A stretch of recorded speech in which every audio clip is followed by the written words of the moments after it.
ओं तेषां ज्ञाने नित्ययुक्त एकभगतिर्विशिष्यते प्रियो हि ज्ञानिनो अत्यर्थमहं स च मम प्रियः।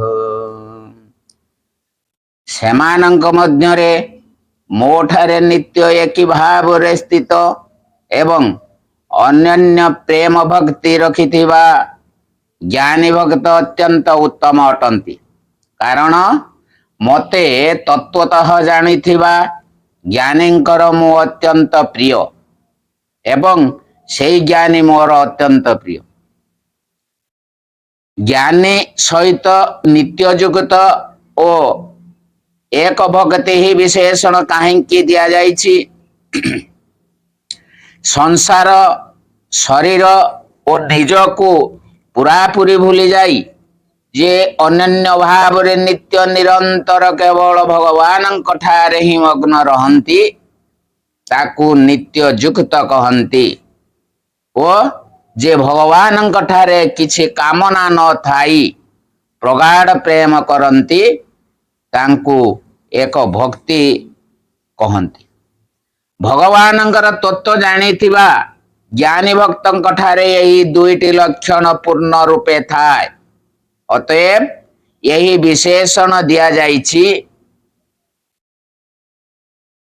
ଜ୍ଞାନୀଙ୍କର ମୁଁ ଅତ୍ୟନ୍ତ ପ୍ରିୟ ଓ ଜ୍ଞାନୀ ମୋର ଅତ୍ୟନ୍ତ ପ୍ରିୟ। ଏହାର ଅଭିପ୍ରାୟ କ'ଣ? ଯାହାଙ୍କୁ ଭଗବାନଙ୍କ ଯଥାର୍ଥ ତତ୍ତ୍ୱ ଓ ରହସ୍ୟର ସମ୍ୟକ ଉପଲବ୍ଧି ହୋଇସାରିଛି ତାହାକୁ ସର୍ବତ୍ର ସର୍ବଦା ସବୁ କିଛି ଭଗବତ ସ୍ୱରୂପ ହିଁ ଦେଖାଯାଏ।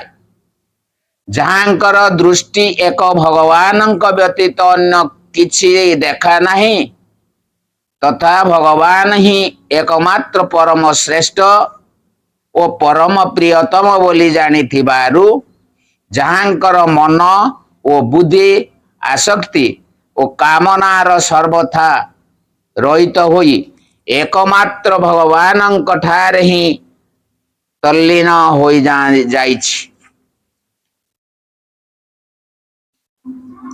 ଏବଂ ଯେ ଏପରି ଅନ୍ୟାନ୍ୟ ପ୍ରେମରେ ଭଗବାନଙ୍କୁ ଭକ୍ତି କରନ୍ତି ତାଙ୍କୁ ଭଗବାନ ଯେ କେଡ଼େ ପ୍ରିୟ ତାହା କିଏ କହିପାରିବ? ଯେ ଇହଲୋକ ଓ ପରଲୋକର ଅତ୍ୟନ୍ତ ପ୍ରିୟ ସୁଖପ୍ରଦ ତଥା ସାଂସାରିକ ମନୁଷ୍ୟ ଦୃଷ୍ଟିରେ ଦୁର୍ଲଭରୁ ଦୁର୍ଲଭତର ବୋଲି ମନେ ହେଉଥିବା ସମସ୍ତ ଭୋଗ ସୁଖ ଓ ସମସ୍ତ ଅଭିଳାଷ ଭଗବାନଙ୍କ ପାଇଁ ତ୍ୟାଗ କରିଦେଇଛନ୍ତି ତାଙ୍କ ଦୃଷ୍ଟିରେ ଭଗବାନଙ୍କର ମମତ୍ୱ ଯେ କେତେ ଏବଂ ତାଙ୍କ ଦୃଷ୍ଟିରେ ଭଗବାନ ଯେ କେତେ ପ୍ରିୟ ଅନ୍ୟ କେହି ତାହା କଳ୍ପନା କରିପାରିବେ ନାହିଁ। ଅତଏବ ଭଗବାନ କହୁଛନ୍ତି ତାଙ୍କର ମୁଁ ଅତ୍ୟନ୍ତ ପ୍ରିୟ ଏବଂ ଯାହାକୁ ଭଗବାନ ଅତ୍ୟନ୍ତ ପ୍ରିୟ ଭଗବାନ ନିମନ୍ତେ ସେ ନିଶ୍ଚୟ ଅତିଶୟ ପ୍ରିୟ ତେବେ ସେ ନିଶ୍ଚୟ ଅତିଶୟ ପ୍ରିୟ ହେବେ। କାରଣ ପ୍ରଥମତଃ ଭଗବାନଙ୍କର ସ୍ୱଭାବତଃ ପ୍ରେମ ସ୍ୱରୂପ ଏପରିକି ସେହି ପ୍ରେମ ସାଗରର ଟୋପାଏ ପ୍ରେମ ପାଇ ଜଗତର ସବୁ ଲୋକ ସୁଖୀ ହୁଅନ୍ତି। ଦ୍ୱିତୀୟତଃ ଭଗବାନ ଘୋଷଣା ବି କରିଛନ୍ତି ଯେ ମୋତେ ଯେପରି ଭଜନ କରେ ମୁଁ ତାକୁ ସେପରି ଭଜେ। ତେଣୁ ଭଗବାନ ଯେ ତାଙ୍କୁ ଅତ୍ୟନ୍ତ ପ୍ରେମ କରନ୍ତି ସେଥିରେ ଆଶ୍ଚର୍ଯ୍ୟ ହେବାର କ'ଣ ଅଛି? ଅତଏବ ଭଗବାନ କହୁଛନ୍ତି ସେଇ ଜ୍ଞାନୀ ଭକ୍ତ ମୋର ଅତ୍ୟନ୍ତ ପ୍ରିୟ। ଭଗବାନଙ୍କର ଗୁଣ ଓ ପ୍ରଭାବ ରହସ୍ୟ ଓ ତତ୍ତ୍ୱକୁ ଭଲ ଭାବରେ ଜାଣିପାରିଥିବା ଭଗବତ ପ୍ରେମୀ ଭକ୍ତମାନଙ୍କ ପ୍ରେମର ତଥା ଉଚ୍ଚ କୋଟିର ସାଧକ ଓ ଅନ୍ୟାନ୍ୟ ପ୍ରେମୀ ଭକ୍ତମାନଙ୍କ ପ୍ରେମରେ ପରାକାଷ୍ଠା ଦର୍ଶାଇ ଏହି ଶ୍ଲୋକରେ ସେମାନଙ୍କର ପ୍ରଶଂସା କରାଯାଇଛି।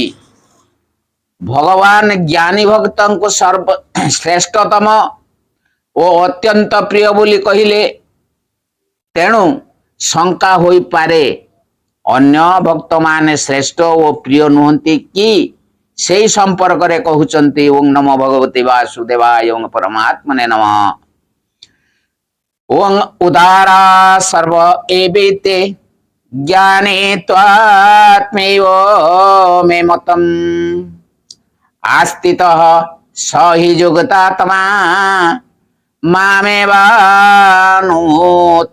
गतिम्।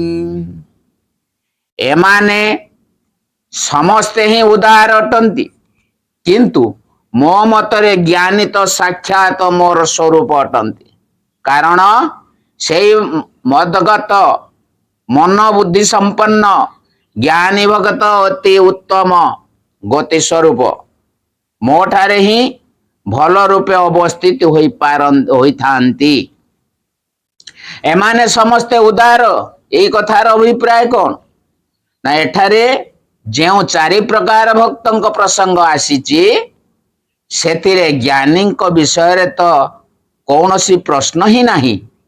यथार्थी आर्त जिज्ञासु भक्त मध्य सर्वदा एक निष्ठ थांती भगवानंक ठारे सेमानंकर दृढ़ और प्रगाढ़ विश्वास थाए सेमाने भल भाव रे निश्चय करी सारी थांती जे भगवान सर्वशक्तिमान सर्वज्ञ सर्वेश्वर परम दयालु परम सुहृद अटंती सेमाने विश्वास करी सारी थांती जे सेमानंकर आशा आकांक्षार पूर्ति एक मात्र भगवान द्वारा ही संभव। एपरी मानी न जानी सेमाने अन्य समस्त प्रकार आश्रय त्याग करी निज जीवन को भगवान भजन स्मरण पूजन और सेवा आदि रे लगई रखी थांती सेमाने एपरी कौनसी चेष्टा करती नहीं जहा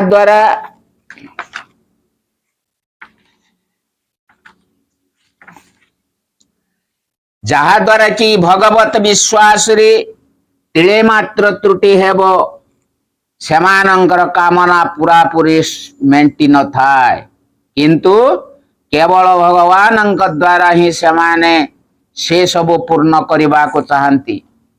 पतिव्रता नारी भी निज पाई किछि चाहती किंतु जहाँ चाहती एकमात्र निजर प्रियतम स्वामी ठारू ही चाहती से अन्य काड को चाहती नहीं कहा को विश्वास करती नहीं कि जानती नहीं भक्त सही परि एकमात्र भगवान भरोसा करि थांती तेणु भगवान कहती से समस्ते उदार अतएव 23तम श्लोक रे भगवान कहिचंती मो भक्त माने मते जेपरि भाव रे भजन करंतु ना काहेकि शेष रे सेमाने मते ही पांती।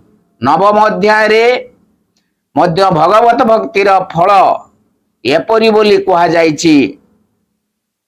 एठारे तू प्रयोग अभिप्राय कौन ना चारि प्रकार जाक भक्त उत्तम ओ भगवान प्रिय सेमानक मध्यरु प्रथम 3 प्रकार तुलना रे ज्ञानी ठारे जो श्रेष्ठता रही ता व्यक्त करबा पाई तू प्रयोग करा जाइछि।